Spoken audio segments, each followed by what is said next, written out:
Guy here with the Trauma Therapist Podcast and the Trauma Therapist Newsletter. Thank you so much for being here and supporting me and checking out these videos. You can learn more about what I do at the traumatherapistpodcast.com or the traumatherapistnewsletter.com.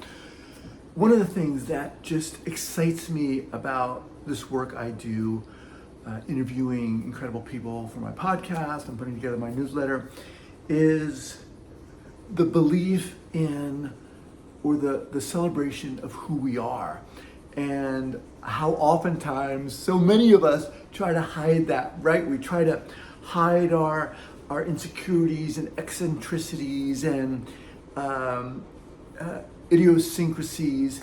Why? Because maybe it doesn't look perfect, or it doesn't represent the way we think a therapist should be, or an intelligent person should be. And this has always been a challenge for me. But it wasn't until, I started interviewing a lot of incredible people and asking them, can you share a clinical error and what you learned from it? Now, I initially thought that I would hear responses that had to do with, interventions gone awry, or modalities that were forgotten, stuff like that. But what I started to hear after, I've done over 900 interviews now, what I started to hear were really seasoned therapists talking about their kind of inability to just be themselves or be human. Yes, of course, with ethics and boundaries, that's always there, but just connecting, allowing them to be themselves. Because a lot of times, newer clinicians, and I was certainly in this camp, feel like they have to be a certain way or act a certain way, and certainly have all the answers. And these therapists soon shared with me that it was their inability in that moment that oftentimes had caused a rupture in the relationship, but also had presented an opportunity for repair. Look, whether you're talking about the therapeutic context or just our normal relationships, we all want to be seen. We want to be felt. We want to be heard for who we are. And that's always really inspired me, because that experience on the podcast, interviewing all those people and asking that question, made me think about and gave me the courage to look at my own traumas, my own having been bullied, which I was really ashamed of. But it gave me the inspiration and the courage to talk about it.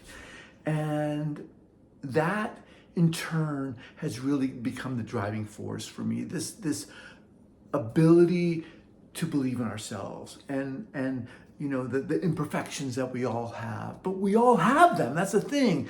And that, when we honor that, we can connect with other people. So this past week, I interviewed Allison Pugh, P-U-G-H. She's a researcher, an incredible author. Her book is called Connective Labor. And she talks about the importance of seeing one another.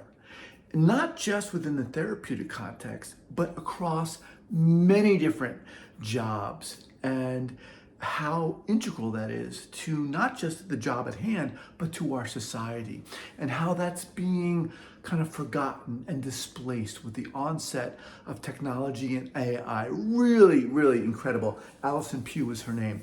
And then last week, I also interviewed Hillary McBride. She has this incredible podcast out called Other People's Problems. And I've interviewed her before. She's amazing.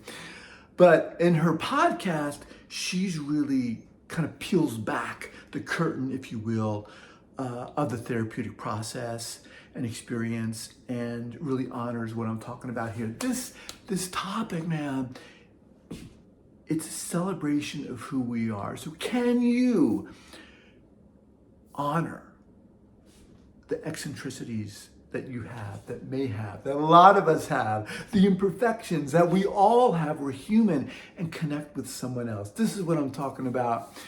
Anyway, I just want to jump in, talk a little bit about this today. Again, you can learn more about what I do by heading over to the Trauma Therapist Podcast or subscribing to my newsletter, the Trauma Therapist Newsletter, which is free. Hope to see you there. Have an awesome day. Bye.